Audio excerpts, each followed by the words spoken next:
É. Não. Ô Leni, manda uma pergunta aí. Ó, tem aqui o pessoal do nosso grupo lá no Telegram, o Rodrigo, ele mandou aqui o seguinte, ó. Aqui perto de casa, muitas pessoas viam uma bola avermelhada próximo a um pequeno ribeirão em meio a uma mata. Os vizinhos, algumas vezes, ao posicionar a luz alta dos carros, aí verificavam que essa bola subia e sumia no céu. Mais tarde, vi relatos sobre isso, onde denominaram Mãe-douro. A ciência fala sobre fogo-fato. Na opinião de vocês, pode ser um fenômeno ufológico? E há muitos relatos aqui no Brasil desses casos. Aí ele fala que ele é de Santa Catarina. Pode ser um fenômeno ufológico, sim. Pode ser fogo-fato ou gás do pântano, né? Quando um animal entra em decomposição, ele pode criar ali uma série de gases, né, que vão poder, sobretudo metano, né? Mas esse gás tem a propriedade de entrar em combustão espontaneamente. Então ele vira uma bola de fogo mesmo. Daí vem, inclusive, a lenda da Mãe do Ouro, né? Agora, não dá... Boitatá. Mas não dá para você cravar que é especificamente isso. A menos que você vá lá no lugar e identifique onde é que tá, porque vai ter restos e tudo mais. Ele se comporta como muito caso de avistamento, onde essa bola sai voando e faz alguma manobra. Porque um fenômeno natural desse tipo, ele vai seguir o vento, ele vai seguir algumas condições muito específicas. O que pra gente, assim, num registro, determina de fato, olha, dá para cravar, é um objeto voador não identificado, com uma procedência que não dá pra gente acertar. Qual é a trajetória que ele faz? E eu não estou dizendo que, assim, um objeto voador, ele não pode fazer uma trajetória convencional. O problema é que você não vai conseguir diferenciar, né? Se ele está seguindo o vento, ele pode ser um balão, pode ser fogo-fato, ou pode ser um OVNI. Agora, no momento que ele subiu, ele fez um zigue-zague com ângulo reto e tudo mais, pronto, não é nada que seja conhecido. Então, hoje o drone faz isso, né? Que também já pode ter sido dificultou um pouquinho mais. Reversa aí. Eu queria voltar um pouquinho. Quando a gente fala de fogo-fato, geralmente é o gás de animais mortos ali, e geralmente tem uma tonalidade azulada. Mas ele é azulado. Um fenômeno, ele jamais teria essa coloração avermelhada que quem está assistindo aí estava comentando, né? Que viu essa bola de fogo. Em algumas condições muito específicas de ar, de poluição, pode acontecer, mas realmente é azulado. Assim, a bola de fogo, ela pode ser explicada de forma natural, por exemplo, em Minas Gerais, né? Que tem bastante minério, pela energia das pontas, né? Então você tem as pontas das montanhas, forma uma bola de energia que é atraída para outra polaridade, que é eletricidade, ponta, eletricidade estática. Aquilo pode até queimar. Agora, quando ela tem realmente um movimento diferente, como você falou, fica caracterizado que pode se tratar de um fenômeno ufológico, que a gente denomina, né, já há décadas, de sonda ufológica. Dependendo do tamanho, se for tamanho menor, pequeno, tal, uma sonda ufológica. Se for algo já mais avantajado, maior, pode ser uma nave tripulada. Essa coisa do tamanho já entra naquela coisa que eu falei, eu tenho muita crítica em relação a essa coisa do tamanho. Né? Você não tem noção, cara. Eu já vi lá, eu tô agora com um sítio aí no meio da montanha, é difícil realmente você avaliar quando passa avião à noite, a velocidade, a distância. Minha mãe esse dia, ela me acordou às 3h30 da manhã, falando que tinha um OVNI, que ela mostrou a filmagem, falei, mãe, a estrela, falou, não, é OVNI, fui lá, falei, mãe, tá parado, ela falou, não, olha aqui, eu falei, é que você é velha, você não consegue, você tá usando um celular, aquele zoom, qualquer mudançazinha que você vê, parece que tá aí rápido pra caramba. Eu falei, sai do celular e veja lá, tá mexendo? Ah, mas não tá, e fica meio brilhando porque passa nuvem. Passa nuvem, tem o cintilar, né, é o cintilar. No interior, a luz é muito mais forte, né? Para saber o tamanho é a questão da triangulação. Você tem jeito. Que ter ângulos, pessoas diferentes observando aquilo. Garotas que forem transar aí com um cara, tem que fazer uma triangulação para saber se exatamente. Não vai estar falando que o cara é pequeno, né? Peraí, você fez a triangulação? Triangulação, ela fala com 3 amigas. Exatamente. Cara, mas a gente, olha... Conhece o do Lene? Ah, pequeno. É pequeno. Triangulação de 3 tamanhos. Agora, quando ele pousa... Aí a gente tem o plana. Isso tem acontecido, eu já vi. Tem muita gente postando fotos que acorda de manhã e o terreno tá com esses círculos aí. Então, às vezes não só vários. Então, quando a pessoa observa ali algum fenômeno luminoso durante a noite anterior, a gente pode associar a OVNI. Agora, se não foi visto nada... Tem vários fenômenos meteorológicos que podem causar, doenças da vegetação também que podem causar. Mas não fica perfeito? Sim, fica perfeito. Sério? Sim. Mas nesse caso foi visto uma luz, né, pelos militares da Escola de Especialistas de Guaratinguetá, e se detectou que seria alguma coisa relacionada a OVNI. Tem um tipo de bomba de ar de alta pressão que vem de cima, vira um negócio bacana, assim, dependendo da vegetação, derruba tudo. Tem doença que ela segue um padrão e tal. Aqui é próximo a Cláudio também, lá em Minas Gerais, que também está ocorrendo muito desses objetos vêm de cima para baixo, as luzes, né? E aí fica tudo deitado à vegetação. Às vezes em sentido horário, às vezes anti-horário, né? E a gente está analisando também para ver se nos lugares que é mais seco, dá para a gente analisar o solo de dentro e de fora, ver se teve alguma alteração no pH, equipamento de radiação, leva uma o problema é que o problema é que é o tipo de equipamento que o ufólogo, a ufologia consegue fazer sem recursos e tudo mais, o tipo de análise é muito limitado, né, Edson? A gente sabe que é difícil realmente conseguir, mesmo para metal capturado, por exemplo, vocês tentaram fizeram um belo trabalho de análise e tal, mas esbarrou ali numa análise de isotopia, né, que é determinar os isotópicos e tal, para determinar se realmente aquilo pode ter uma origem fora da Terra, né, ou se mistura com os metais muito comuns aqui na Terra, né? Assim, os metais dos OVNIs que já caíram e que já foram estudados, geralmente eles têm uma composição química idêntica aos elementos químicos que a gente tem na nossa tabela periódica. Né? Porque o ferro que está aqui no planeta Terra é o mesmo ferro que vem no meteorito, no siderito. A única diferença atualmente que está se achando é na questão da contagem dos isótopos. Cada elemento tem diferentes tipos daquele mesmo elemento. Tem mais elétrons, menos elétrons e tudo mais. Então, quando é diferente, você não encontra... Por exemplo, no caso de Ubatuba, é magnésio, quase puro, 99,9, 99,2, 99,3.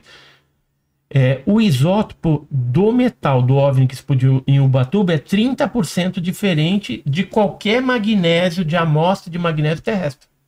Ou seja, é algo de fora. Ela não dá aqui, não tem como você ter na Terra, então vem de fora. Aí tem duas possibilidades. Esse eu vou esperar você publicar um paper, viu? Ou é um OVNI ou é um meteorito. Como a peça em si a gente levou para especialista de meteorítica e eles chegaram à conclusão de que não era meteorito, então sobra apenas uma possibilidade: o OVNI. Agora, se é extraterrestre, se é interdimensional, que raio que é aquilo, não sei. Eu acho que esse é um bom caso para você convencer um cientista a escrever um paper a respeito. Isso. Então, tem um cientista que ele está escrevendo um paper, né? E quando for publicado a gente vai trazer isso aí também à tona, que ele está vendo essa questão dos isótopos também, porque foi algo que eu levantei numa live uma vez, que deveria se analisar isso melhor, porque se a gente pensar em magnésio, magnésio é super explosivo. Só que seria o material ideal para uma nave espacial, porque ele é muito duro e é muito leve, que são características que você precisa numa nave espacial. Agora, do jeito que a gente tem aqui na Terra, ele é muito explosivo. Agora, e se mexer no isótopo? Será que ficaria menos explosivo, né? Amenizaria, poderia ser usado em algumas partes da nave. Então, isso tem cientista já debruçado em cima disso. Muito bacana, isso é legal. Entendeu? Que, inclusive, devem ter conversado com o Jacques Vallée, com o Gary Nolan e tal. Então deve sair um paper. Assim que sair também a gente vai... O Vallée é um cara antigo da ufologia, ele é cientista da computação, investidor do Wall Street e tudo mais. E ele desde cedo se dedica à ufologia, assim, tem vários livros a respeito do tema. E ele tem uma abordagem diferentona, né? Ele não acha que é simplesmente porca e parafuso a ufologia, não. Ele acha que tem uma componente de dimensional, alguma outra coisa que mexe com a cabeça das pessoas, que explicaria o fato de que cada contato com o ser, principalmente, é de um jeito. Sim. Você não tem na história da ufologia um contato que é exatamente igual. Raríssimos são os casos assim. Normalmente tem proximidade e tudo, mas cada um tem uma diferença em alguma coisa. Que nem que seja o ET não estava usando uma camiseta verde, na outra ele estava usando uma vermelha, mas não é o mesmo. A nave de um era redonda, a outra era quadrada. Se o ET for parecido. Então, é bizarro. E se ele trata de um ponto de vista um pouco diferente, que tem a ver com talvez uma interferência na psique humana, que seria o mais importante até do que a visitação em si. Não é muito clara a teoria dele, a crítica, né, que a ciência faz é que ela é meio confusa, mas é o único cara que pensa fora da curva, de fato, assim, na área científica. E agora tem um cara novo, que é o Gary Nolan, que tem se envolvido mais com essa pesquisa, tem trazido uma componente tecnológica, mas ainda está aí... Gary Nolan esse cara aqui. Fez recentemente uma análise... de isotopia de materiais vinculados ao Ubatuba e a um caso que é de Roosevelt, né? Que é o outro caso, acho que era Roosevelt. Ele analisou mais de 10 casos. Mas os dois que foram divulgados. Só que assim, ele é um imunologista com acesso a brinquedos caros, né? Equipamentos bem sofisticados. Então ele está começando a fazer esse tipo de análise. Essas são as peças que ele chegou a analisar, entendeu? E quando eu falei lá de que não é meteorito, isso aqui é um dos laudos. Esse aqui é um dos laudos que foi feito lá na USP, tá? Da análise do material. E com base nesse e num outro, que é foi feita uma análise quantitativa, outra qualitativa. Ele fala aqui, ó, considerando a análise química dos dois laudos apresentados com índices percentual de até 99,3 de magnésio e inclusões compostas preferencialmente de óxido de magnésio, bem como a análise morfológica realizada nas amostras, atestam que não se tratam de amostras de meteoritos metálicos sideritos, pois os tais chegam no máximo a ter um teor de 26% de magnésio combinado com outros elementos químicos, que não foram detectados nesses fragmentos metálicos. Portanto, as amostras não possuem as características de meteorito, sendo assim, é outro material. Bacana. Legal reunir tudo isso aí e convencer um pesquisador da área. Então, é assim, meteorito não é. Então, é outra coisa.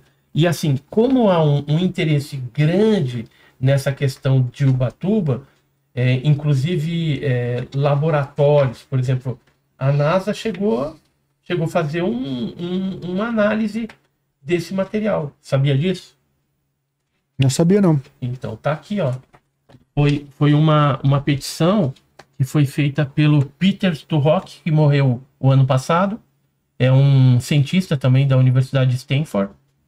E aí ele solicitou, aí fala aqui, ó, Brasil Magnésio Sample, amostra de magnésio do Brasil, no caso, né, de 57.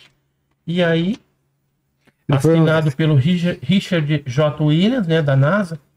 Aqui dá pra gente ver um pouquinho... O Peter foi um dos primeiros cientistas a se envolver com a ufologia, né? Coisa. E olha só o que tem de magnésio. Vai lá, deu um pouquinho de cobre e zinco. Né, mas na análise que foi feita na NASA. A NASA, geralmente, ela diz que não mexe com isso tudo, mas mexe sim. Né? Eles são o maior Pinóquio, né, da ufologia. Né? A NASA, ela, infelizmente, ela é coberta, mas é um joguinho, é um jogo de interesses, né, dessa cobiça, essa ganância tecnológica. E se houver essa abertura parcial, né, contando-se a verdade ufológica, revelando ao mundo que vida extraterrestre existe ou algum outro tipo de vida, isso é bem provável que venha a partir de algum representante da NASA, lá nos Estados Unidos. Ou governo mesmo, não sei. Aí vai depender do governante também, que às vezes ele, né, tem o ego grande, ele vai querer dar notícia, mas sem sombra de dúvida, protocolos e discursos já estão preparados em várias nações. E, inclusive, eu não sei se você concorda com isso, mas as próprias entidades religiosas, né, a Igreja Católica, né, enfim, todos os ramos religiosos, segmentos, já tem provavelmente uma cartilha para seguir a partir do momento que seja divulgado ao mundo que vida extraterrestre existe, né? Porque os membros de cada instituição religiosa vai ter que se comportar diferentemente, vai ter que quebrar paradigmas, vai ter que pensar diferente, pensar fora da caixa, né? Que foi apresentada para ela durante esse tempo todo.